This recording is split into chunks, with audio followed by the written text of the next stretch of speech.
the last session of the day, and thank you to all the participants for staying online throughout. Okay, so once again, Patricia ma'am. Patricia ma'am is from Juniata College, and she is here to talk about the university. So did you guys know that Juniata guarantees that students will graduate in 4 years, or the extra courses needed are for free? Or that 95% of Juniata's pre-med students get admission to medical school consistently in the last 6 years? Did you know that Juniata students participate in undergraduate research opportunities at Harvard, Berkeley, among other top schools where Juniata alumni teach? Juniata College, located in the small town of Huntington, is set on a 110-acre campus located midway between Carnegie Mellon University in Pittsburgh and the Wharton School of Business in Philadelphia. Welcome, Patricia ma'am, to Next Genius webinar series. Once again, I'm sure this is going to be an interesting session. It's over to you now, ma'am. Okay, great. Thank you so much. I'm so excited to be talking to you guys today. I'm going to go ahead and share my screen here. Okay, and then... Yes, we can see it. Okay, awesome, great. Okay, so I'm Professor Patricia Hunt. I am the director of the Health Professions program here at Juniata College. I work with students from all over who are interested in pursuing a career in healthcare. And I help guide them through the admissions process to healthcare professional school. So in the United States, the typical path towards a career in medicine is an undergraduate degree first from university, and then you move on to what is called professional school. So medical school is a professional school, dental school is a professional school, because they're training you for actually taking on the profession. And so I work with students at the undergraduate level to help prepare them for those next steps in the to go to professional school. So a little bit about Juniata. We're located on the East Coast of the United States in central Pennsylvania. We are in what is considered a rural area. And in fact, as soon as you get outside of our little town, you will run into dairy farms and cornfields and a lot of agricultural business and farmland, as well as forestry. We have a lot of recreational activities around it. Within 30 minutes of our campus, students can go hiking, they can go canoeing and boating, they can go caving too. We have a couple caves and caverns right around right within like 30 minutes of campus. And so we're in what's considered a rural area. Our campus is located about 3 hours from both Philadelphia and Pittsburgh. So we're smack dab in the middle of Pennsylvania. It does take about 4 hours to get to or not 4 hours, 4 to 5 hours to get to New York City. We do have a train station in town, which a lot of our students love because it does give them access to some of the larger urban areas around the state and across the East Coast. Juniata is a liberal arts college, so all of our students, regardless of major, create a foundation in the arts and humanities within their degree curriculums. We're a small campus of about 1,400 students with about a population of about 10% come from international locations. Our students are all taught by faculty who are the tops of their fields. None of the courses are taught by graduate students or teaching assistants. 95% of our students participate in hands-on learning through participation in laboratory courses, field study courses, and community engagement. Our incoming class of 2019 had an average SAT score of about a 1220 or an average ACT score of 27 and a cumulative cumulative secondary GPA of 3.73. 26% of our students are what is considered ethnically diverse.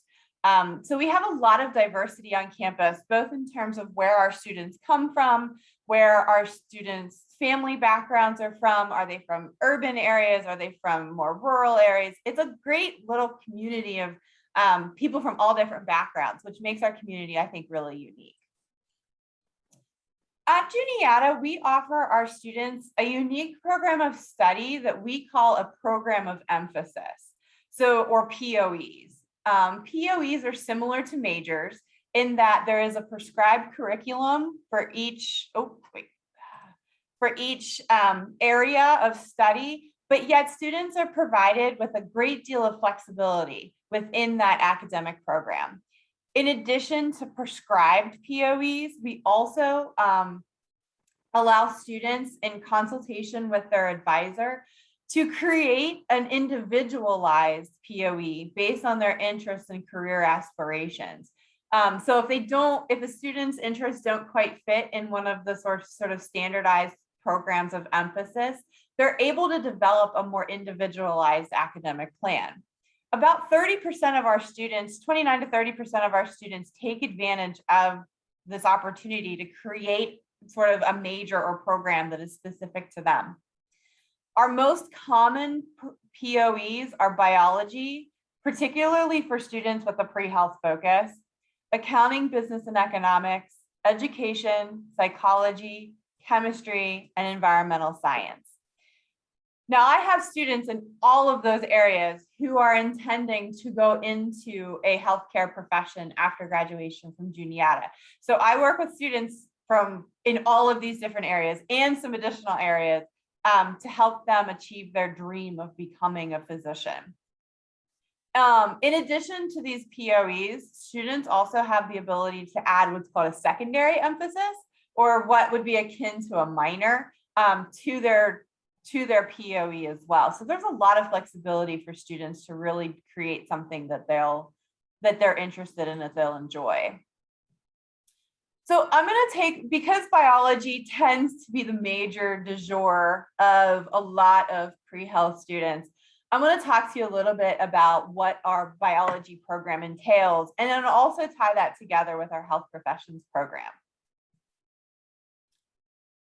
So our biology POE is one of the largest programs on campus. I think the only program that might be bigger is business, and I think we kind of flip-flop each year. Students in biology can choose from a wide range of specializations within the POE. So if a student is particularly interested in areas of genetics, they can actually specialize in that. And students are able to design within the program course selections that are tailored to their interests and goals after they have completed the foundational coursework. The nice thing is that foundational coursework is completed during the first year of study. So students typically have 3 years in which they can really sort of specialize and take a variety of biology courses that interest them. Students are also offered a variety of options if they choose to pursue research opportunities. In fact, every student who wants to work in a research lab has the opportunity to do so at Juniata. And our students aren't just doing menial lab tasks like running gel plates for electrophoresis or cleaning beakers. They're actually designing their own research questions and creating the methodologies to help answer those questions, be it in the lab or out in the field. Our faculty promotes student ideas within the laboratory and encourage students to develop their own independent projects. We also have several field opportunities for students if they want to take their research out into the community. And one of those opportunities is our field station. So we have a field station that's located about 30 minutes from campus that is near a lake. And it's a huge lake. It's like a 500-acre lake. Some students take advantage of a field semester. So students can actually take a whole semester and they can live, study, do research out at the field station. The field station has about 350 acres of land associated with it, and it's a wide variety of ecological environments. There is wetlands, there is forests, there's actually an old growth forest, which means that the trees have never been cut down. And so the trees within that area are like 200 years old. We also have farm fields, more agricultural style, meadowlands kind of area. And then obviously the aquatic environment that comes from the lake. Students really love that sort of field semester because it sort of gets them out of the the typical college semester and puts them, they're kind of like, I don't want to say isolated because they're not really isolated, but they are away from the traditional college environment. They live in a lodge. They get to cook their own meals. There's a full service kitchen. And so it's a really unique semester if, if you're interested in that kind of stuff.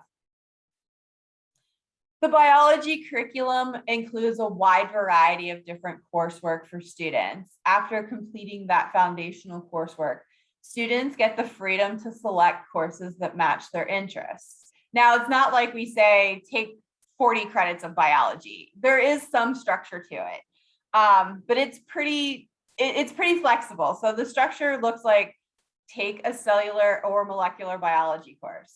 Well, you could take biochemistry and molecular biology, or you could take a course like microbiology or developmental biology or toxicology or reproductive biology. So there's a lot of variety within sort of those categories that students have to adhere to.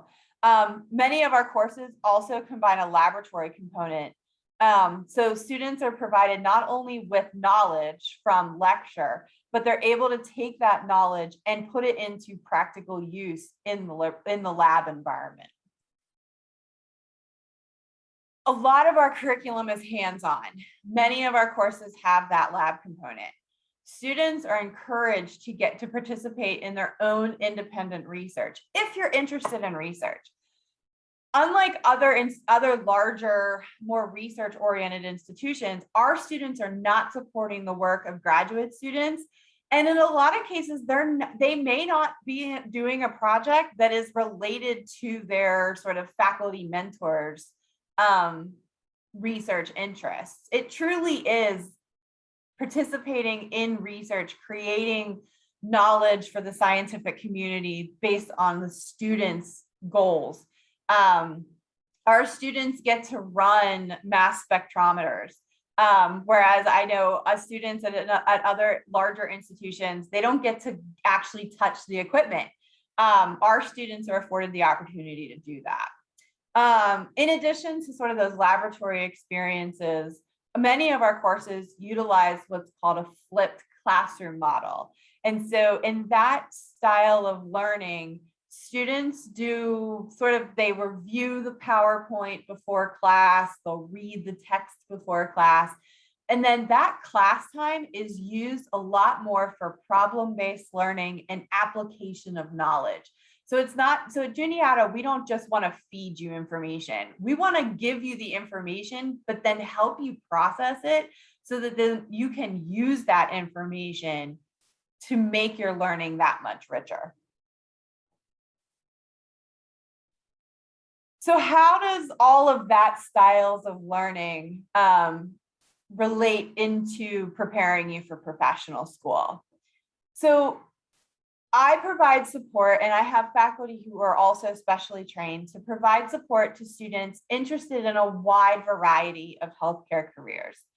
We work with students who want to go into medicine or dentistry or occupational and physical therapy, genetic counseling, all kinds of different areas related to healthcare. So no matter where you want to be within the healthcare team, at Juniata, you're going to have the support and guidance that you need to get there. Some students switch along the way.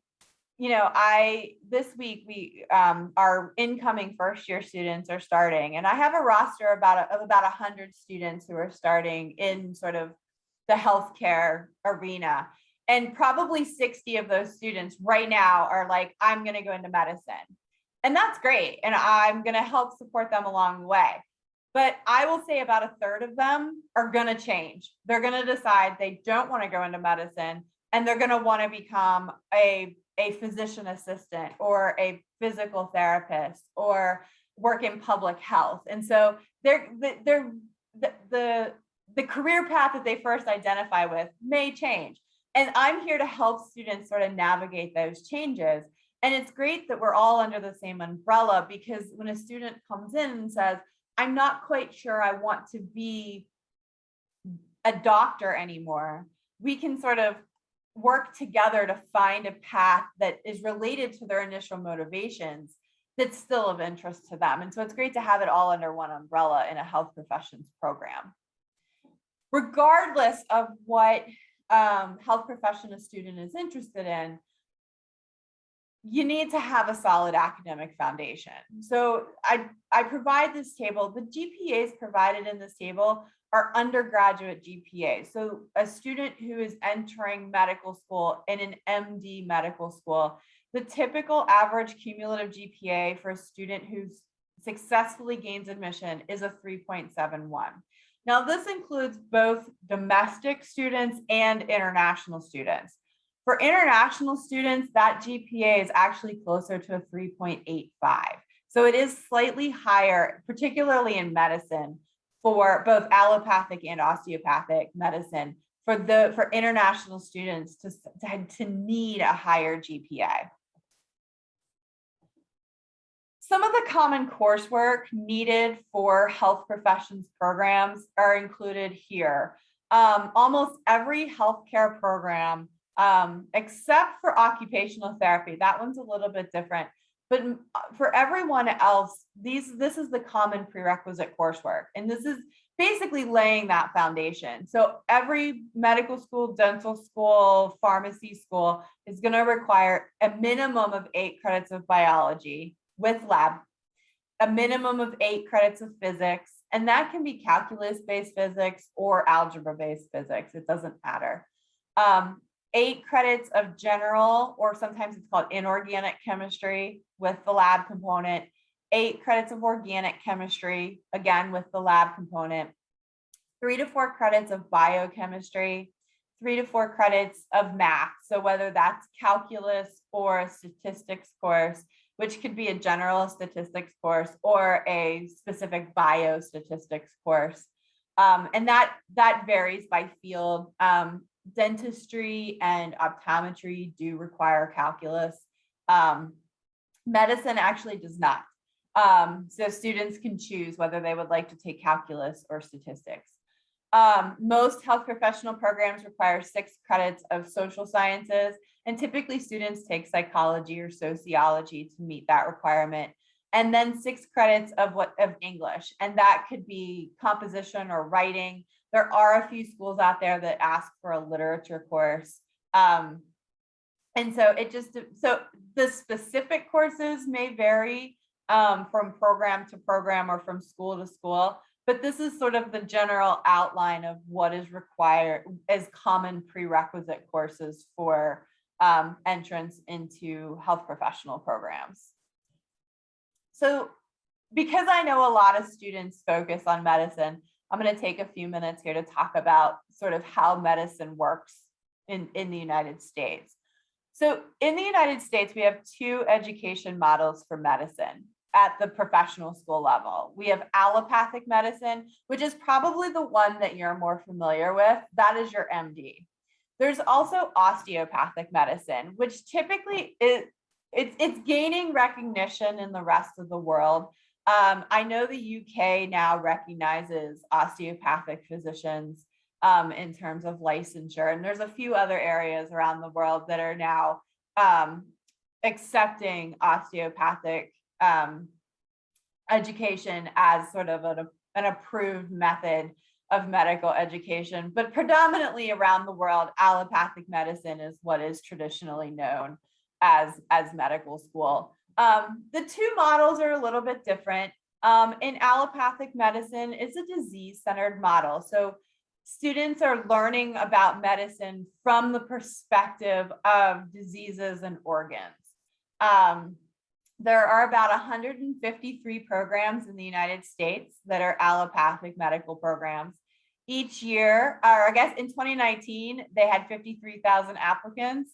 In 2020, that number actually shot up to close to 60,000. Last year was a crazy year in terms of medical school admissions.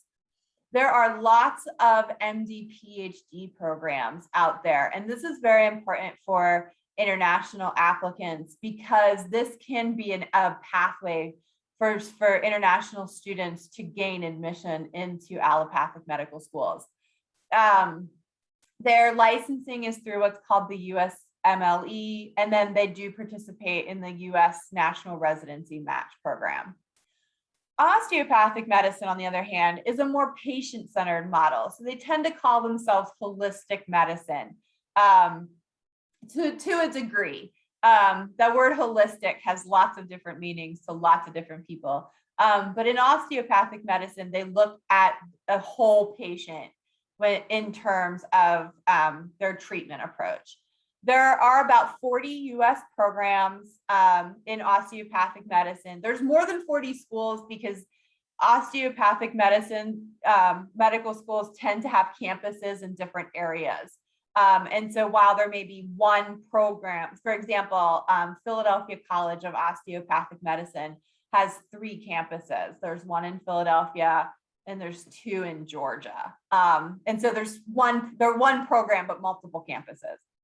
In 2019, they had about 21,500 applicants. Last year, in 2020, that number actually shot up to closer to 25,000.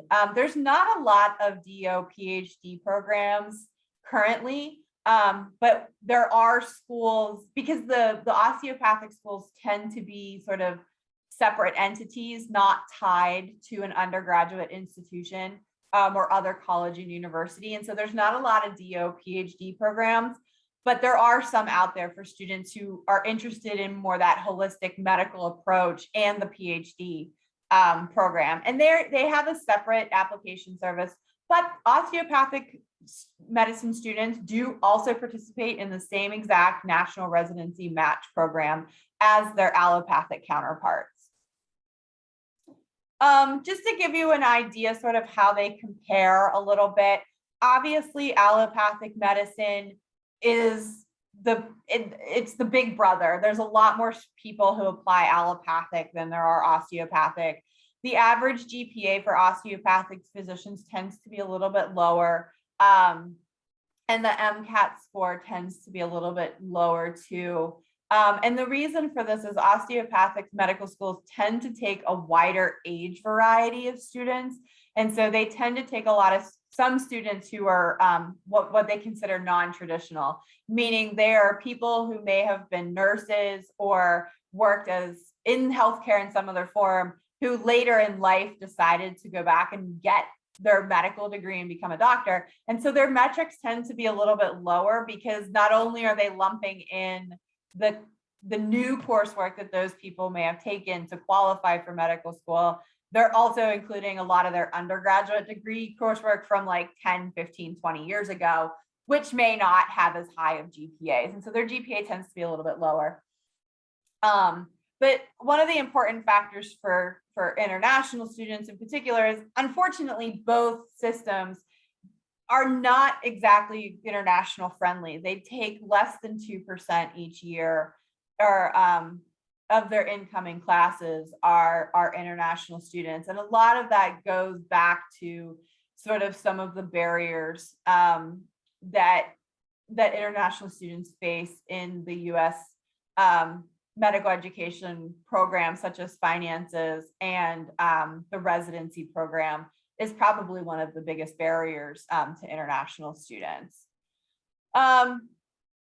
But that doesn't mean that international students don't get into medical school. And so one of the things these are the things that medical schools look for. So when a health professions student or student interested in a career in health professions needs to think about putting together their application for professional school, these are the things that matter. Academic record. Did you complete the prereqs?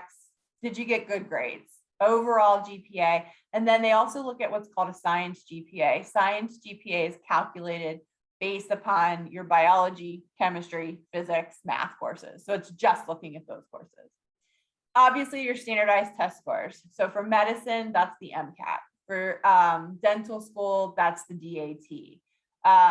For pharmacy school, they have what's called a PCAT. So your standardized test score is going to be important. They're going to ask you to submit letters of recommendation. They're going to look at your healthcare related experiences. So did you do hospital volunteering? Did you get EMT certification? Did you work in a nursing home? Something like that. Like, what are your healthcare related experiences? They look at your extracurriculars and work experiences. So did you have a job on campus? Did you take on leadership roles in clubs and organizations that you joined? They're looking for a commitment to service to others is really what they're looking for. Some schools weigh, research is one of those things, some schools weigh it very heavily, other schools do not. So, you know, a lot of students will come to me and say, I have to do research because I want to go to medical school. And that's not really the case. You should only do research if you like research. If you hate research, don't do research. You got to do something else. Maybe you have a deeper community service component, but you don't have to do research if you don't want to. Now, if you don't do research, are you going to be a competitive candidate for a school like Harvard that sort of appreciates that research experience and wants their students to have research? No, you're not. So you have to kind of weigh what you're doing based on the goals that you're trying to achieve. They look at study abroad, if you're able to do internships or co-op experiences. And these could be here or they could be at home in your home country. So it's not like you can't, those things don't count. They look at your understanding of what does it mean to work in healthcare. You know, it's not just making tons of money and having a solid future. Like it's also about, you know, do you understand that people can't pay for healthcare? Do you understand that people are hesitant to seek out medical advice? And so understanding that practice of healthcare, obviously professionalism, maturity, judgment, problem solving. I happened to catch a few slides from the previous presentation, and he talked about a lot of the things that are going to come up in the MMI. And these are those things: professionalism, maturity, problem solving, awareness of diversity. And then the way that they hone these things to, or look at these things too, is through a personal statement, which is your why medicine. Why do I want to do this? Why am I sacrificing all this time and money and schooling to do this? And then in one-on-one interviews. So how at Juniata do we support our students? So our students are provided with not only an academic advisor, but they are also provided with a health professions advisor. It's either myself or it could be, I have 13 faculty members in a wide range of places across campus who are trained as health professions advisors. So students get sort of a double dose of advising, right? They get their academic advisor to sort of help them with degree requirements and scheduling and all that kind of stuff. And then they also get this health professions advisor who helps sort of make sure that the student is on track for that place. We offer a variety of workshops. So application preparation. The application, I actually printed it out this year. It's 22 pages long and includes about 20 essays. So it's quite involved. So I provide workshops for students in application preparation, how to interview, both mock interviews. We provide a lot of mock interviews. So that could be one-on-one, it can be panel. So you in front of a panel of faculty. It could be an MMI, a mock MMI situation. I also do virtual interviewing now with students because due to COVID, a lot of medical schools are doing virtual interviews now, and that can be different than doing something one-on-one in the same room with people. I provide workshops on creating your personal narrative. So how do you tell your story? How do you share your why? And then gap and glide years also provide workshops on that because sometimes people don't know what they're going to do. And so we provide a workshop on that. We offer our students alumni networking. So the Juniata alumni all over the world are some of the most involved alumni I've ever worked with. At least weekly, I get an email from an alum asking how they can help support our students. We offer an alumni homecoming panel. So every fall, we invite 5 or 6 alums to come back and actually talk about their careers with students. And this year we're going to do kind of a hybrid. We'll have some in person and then we'll have some joining us virtually. We also offer our students an application preparation weekend where 2 of our alums who sit on admissions boards come back to campus and work one-on-one with students who are going to be entering the application process. And they give them an honest opinion, is this is how an admissions committee is going to view your application. So it's a really great weekend for our students. We also offer some specialized courses in medical terminology, healthcare career exploration, and then we have a health profession seminar as well that we offer our students. We provide them with sort of an envelope of support. The support is there for students if they want it. Another big question that I get a lot is, where do students go? And so these are some of the places that our students go. With over a 90% matriculation rate, our students attend some of the best medical schools in the United States. And so just to give you an idea of where our students have ended up with in the last 5 years. So some small schools, some big schools, some rural schools, some urban. And so it kind of runs the plethora, but this gives you an idea of where our students end up. So I want to thank you for tuning in today and giving up your Saturday evening, to learn about all the things that Juniata has to offer. There's my email address. So if you have any questions later on, feel free to reach out, and I'm happy to answer, any questions that you guys may have. Thank you so much, ma'am. Ma'am, could you show the slide once more, like give the last slide, because students can reach out to you through your mail ID, right? Yeah. Yes, so this is the mail ID of Patricia, ma'am. Students, you can feel free to reach out to her at any time regarding Juniata College, regarding the programs, eligibility, any doubts you have. So you can feel free to ask any questions right now. It was great having you with us, ma'am.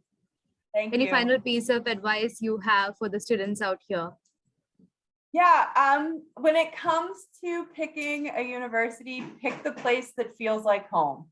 Pick the place where you're gonna feel supported, where an environment that you are gonna feel comfortable in, and that will help make your university experience all that much more worthwhile.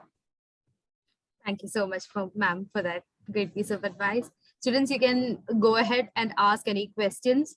We'll give you 2 to 3 minutes. And after that, we can close the session. While you share your questions, let me share a few resources with you. First is the Ask Us Anything initiative by Next Genius Webinars. So you can reach out to our Instagram handle, that is @Next Genius Webinars, wherein we encourage students to ask questions regarding college applications, admission processes, or anything. And we have a huge network of counselors, educators who will share your responses as recorded videos. That is the first initiative. The second thing is we have a very engaging and entertaining YouTube channel, that is Next Genius Webinars itself. So we have a lot of subscribers, and we post a lot of educational and informational content out there regarding how to write essays for your college applications, SAT and ACT preparation, regarding profile building. There is a lot of content out there, like what to study at college, which course you can take up. So you can reach out to our Instagram handle. You can follow our YouTube to regularly get an insight of all these content that's put out there, and to go through our videos. So these two are the resources I have to share with you. Yes, so I think, yeah, we have got a question from Ibrahim. Ma'am, what are the biggest factors in your opinion in choosing your potential colleges to apply to? I think some of the biggest factors when it comes to picking a college is one, location. Where do you want to be? Do you want to be in the middle of a city, or do you want something in more of a town kind of setting that's a little bit more trees and grass versus concrete and tall buildings, right? So one, I think, is location. I think the second is class offerings, course offerings.